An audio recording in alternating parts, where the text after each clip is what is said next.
Welcome back to the Kennedy Dynasty podcast. My mom's the host. That's right. And I wanted to ask you, do you know what my podcast is about? No. You just said her name a minute ago.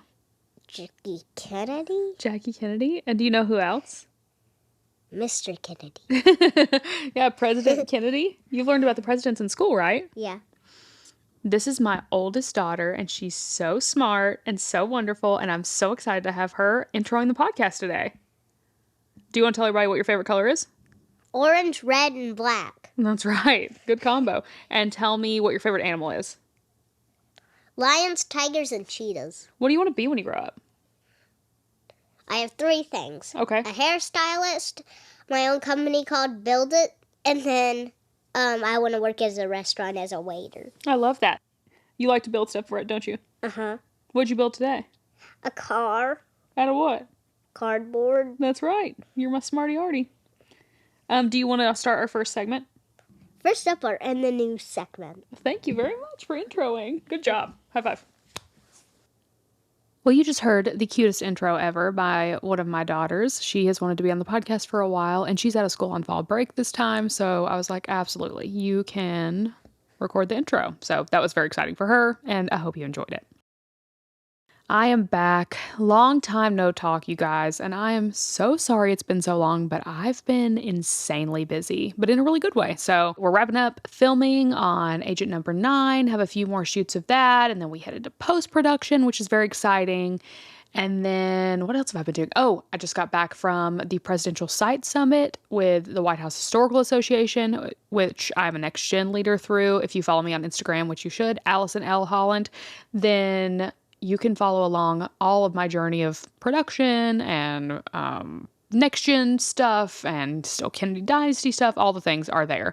So go check it out because we got to do a lot of really neat things. But this year specifically, the best part for me was that we got to go to the White House for a reception.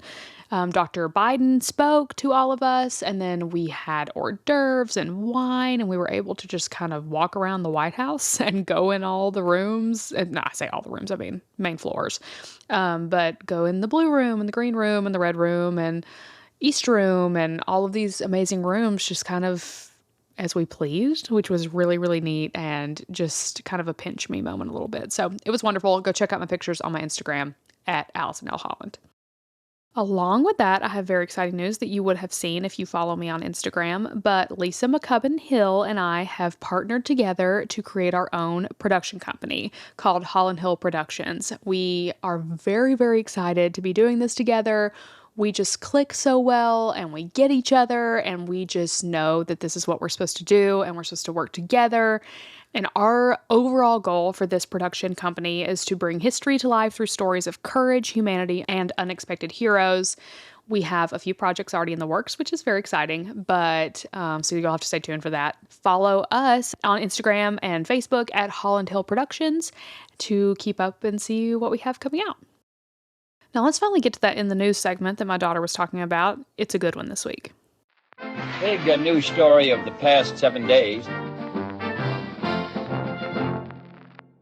I am so excited to share with you guys that Ashton Gleichman's series, Kennedy, is premiering on the History Channel starting November 18th to mark the 60th anniversary of President John F. Kennedy's assassination. And this is an 8-part documentary series, and it's incredible, guys. Ashton, you've heard from him before. He's a director, friend of mine, and he is the director of Agent Number 9, which I'm producing about the life of Clint Hill as well. So we work very closely together, and his series, Kennedy, is absolutely amazing, guys. You are going to want to mark your calendars to not miss this. I'm telling you. Also, I was a consulting producer on the project, which is very exciting that I was a little part of it. So History Channel will air the first 3 episodes of Kennedy on November 18th, followed by the 3 episodes on November 19th, and the final 2 on November 20th. Again, you don't want to miss it. Watch it live along with me. I'm sure I'll be Insta-storying it, and I'm just so excited and so happy for Ashton and what this is for him. So very exciting. Next up for our inspiring clip of the week. One of the inspiring notes. Here's a clip of JFK speaking to a group of Protestant ministers about the separation of church and state. Pretty neat. This was in 1960. I believe in an America where the separation of church and state is absolute, where no Catholic prelate would tell the president, should he be Catholic, how to act, and no Protestant minister would tell his parishioners for whom to vote, where no church or church school is granted any public funds or political preference, and where no man is denied public office merely because his religion differs from the president who might appoint him or the people who might elect him. I believe in an America that is officially neither Catholic, Protestant, nor Jewish, where no public official either requests or accepts instructions on public policy from the Pope, the National Council of Churches, or any other ecclesiastical source, where no religious body seeks to impose its will, directly or indirectly, upon the general populace or the public acts of its officials, and where religious liberty is so indivisible that an act against one church is treated as an act against all. And for our recommendation segment, Of course, then we would recommend it. this week I'm recommending the book called Kennedy Weddings by Jay Mulvaney. So click the link in the description of this episode to get your own copy.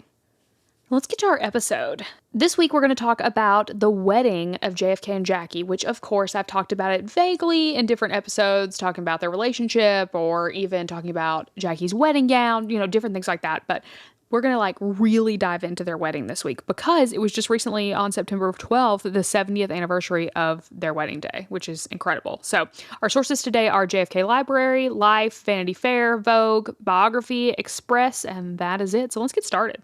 So as we talked about recently, in June of 1953, the Saturday Evening Post published an article about JFK entitled The Senate's Gay Young Bachelor. But by September 12th of the same year, Senator Kennedy was a bachelor no more as he married once engaged socialite Jacqueline Lee Bouvier following a short engagement 2 years after they were first introduced by Charles Bartlett at a dinner party at his home in Georgetown. Which, side note, if you haven't done the Georgetown Kennedy tour, I know I've talked about it before, but it's so good. You can kind of just walk one or two streets of houses in Georgetown, which is so amazing and perfect this time of year, by the way. Fall is chef's kiss in Georgetown. So anyway, just do Google Kennedy walking tour Georgetown and you can see all of the houses that they lived in from early marriage on through even the house that Jackie lived in after the assassination. So it's just a lot of Kennedy history in Georgetown. Check it out. As I said, this year marks the 70th anniversary of their wedding, which saw the union of two wealthy Catholic American dynasties. But despite Jackie's hopes for a small wedding, 800 guests were in attendance at the ceremony, which took place at 11 a.m. at St. Mary's Roman Catholic Church in Newport, Rhode Island. It was conducted by Archbishop Cushing, a friend of the Kennedy family, and a special blessing by Pope Pius XII was read, and a rendition of Ave Maria was performed by Luigi Vina as Jackie walked down the aisle. And a further 2,000 adoring fans stood outside the church to watch the newlyweds leave. Now, this wedding was star-studded. Among the 800 guests were diplomats, senators, movie stars, socialites. Joe Kennedy saw the event as an opportunity to extend his son's political reach and establish the couple formally as an iconic, all-American, future POTUS and First Lady. Now, they had big, huge wedding parties, too. Senator Kennedy had 14 groomsmen, including Bobby Kennedy as best man and Ted Kennedy, Sergeant Shriver, Joe Gargan, Michael Canfield, Lynn Billings, Red Fay, Torbert McDonald, George Smathers, and Charles Bartlett as ushers. Jackie's matron of honor was her sister Lee, obviously, and she had 11 bridesmaids, which included Ethel Kennedy, Jean Kennedy Smith, and Nancy Tuckerman. She had a flower girl, her half-sister Janet Auchincloss, and a page boy, her half-brother James Auchincloss. But as we've covered before, but we'll cover again, events in the immediate run-up of the ceremony did not go as planned. Firstly, Jack had injured himself playing football the night before his wedding, so he turned up to the ceremony with scratches on his face. I would be so annoyed for the photos if that was my husband. But anyway, Jackie's father, John Bouvier, was supposed to walk her down the aisle, but he had spent the night before the wedding drinking, and he didn't turn up to the ceremony. Womp womp. He was transported back to New York in an ambulance, and in the end, her stepfather, Hugh D. Auchincloss, gave her away. The guests were just told that John Bouvier had come down with the flu, which his name is John, but he goes by Jack Black, as we all know. which this is really sad for Jackie too, let's remember, because she was very close to her father, so it was very hard for him not to walk her down the aisle, but she was also very, very close to Hugh Auchincloss, so it's not like it was, I'm sure, a total loss for her, because she obviously loved him as well, but I mean, it's not her father, and that was devastating for her. And in addition to all this, Jackie's dress was ruined when a pipe burst in designer Ann Lowe's studio, which, if you remember this, we've talked about this with Rachel Birchfield a while back. Love her. Shout out Rachel Birchfield. She came on and talked all about Ann Lowe and the dress and the designing, and it's a really one of my favorite episodes. So go back and listen to it if you haven't already. So the dress was ruined, this pipe burst, and Anne, who's an African-American dressmaker who had been commissioned by Jackie's mother and whose clientele included families such as the Roosevelts and the Rockefellers, managed to recreate Jackie and her bridesmaids' dresses within 5 days at a personal loss of $2,200, though she was not given credit for her work, which we have talked about in that episode that I was just referring to. Ann Lowe is so inspiring, and her story is just absolutely incredible, by the way. So look her up too if you just don't know a lot about Ann Lowe, because she's remarkable. But Jackie had to contend with the fact that she didn't even like her dress. She had apparently hoped for kind of a simple design, and she really liked French designers. But Joe Kennedy, who was the one that covered the cost of the wedding, insisted in something grander and something that was produced by an American designer because he didn't want to alienate voters. So the final gown was made up of ivory silk, a fitted bodice, and an embellished bouffant skirt, which was made from 50 yards of fabric. And as we've covered before, Jackie said that it made her feel like she was a lampshade, but it was absolutely stunning, as we all know. Maybe she was just feeling something more Carolyn Bassett's gown. I don't know. Jackie's dress was paired with her something old strand of family pearls and a diamond leaf pin, which she had been given by the Kennedy family. Her something borrowed was a rose point lace veil, which had belonged to her grandmother, and which she paired with orange blossoms and a lace tiara. Her something new was a diamond and pearl bracelet, which has been gifted to her by JFK the night before the wedding. Maybe he was apologizing for the football scratches on his face. I don't know. But the pearl bracelet would make up for it. Oh, and diamonds. Diamonds heal everything. She carried a bouquet of pink and white orchids and gardenias. The ceremony was then followed by a reception at Hammersmith Farm, which is the Auchinclosses' estate, which it was attended by 1,200 guests. John and Jackie spent 2 hours shaking the hands of their guests before guests even sat down for a 3-course meal, which included a fruit salad, cream chicken, and ice cream, and before the 4-foot-tall, 5-tier raspberry and vanilla cake from Plortis Bakery was cut, which, by the way, you can order their wedding cake. Jeffrey ordered it for me for our anniversary one time, and it was delicious. You can literally look up the company, and they will bake and send you Jack and Jackie's wedding cake, and it's, I don't know, it's a really neat experience to like try the recipe. So it's delicious. Fun fact, maybe give that as a gift to a Kennedy lover in your life. Jack and Jackie's first dance was accompanied by the song I Married an Angel, which was performed by Myers Davis and his orchestra, who had also performed at Jackie's parents' wedding and who would later go on to perform at President Kennedy's inaugural ball. So he was a fave. The wedding, which was photographed by freelancer Arthur Burgess and Life magazine's reporter Lisa Larson, was described by one guest as being just like a coronation, while it has also been dubbed the wedding of the century. I did a post recently on Instagram of like some of the most rare photos from the wedding that I could find, ones that I hadn't seen as often, and it actually got shared a lot. I think a lot of people agreed that it was some rare wedding photos. So go back and check out my Instagram if you want to see those. So after the wedding was done, the newlyweds spent their honeymoon in I can never say this properly. It's Acapulco? Acapulco? I sound stupid. You know exactly what I'm saying. In Mexico and Santa Barbara, California. The suite that they stayed in Santa Barbara has since been renamed the Kennedy Cottage. So there is your wedding rundown.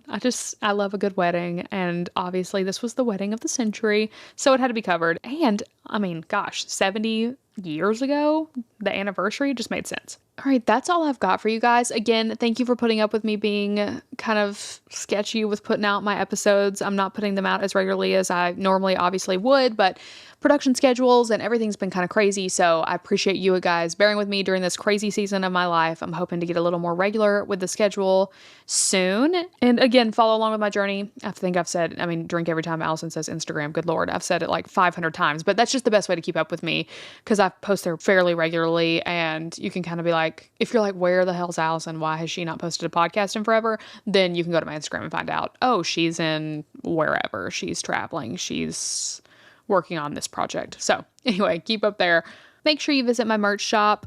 Get your cozy sweatshirts for the winter and fall. Go on and get your Christmas gifts for your Kennedy-loving family and friends. And also, while you're buying them gifts, spread the word about the podcast. Share it on your socials. Word of mouth is great. Do all the good things. Also, if you love the podcast, please rate it 5 stars and write a positive written review. That helps the show so much, helps other people find it. It's like tipping your waiter. It's the kind thing to do. I hope you have a lovely rest of your week, and I'll talk to you soon. Come on and vote for Kennedy. Vote for Kennedy. Keep America strong.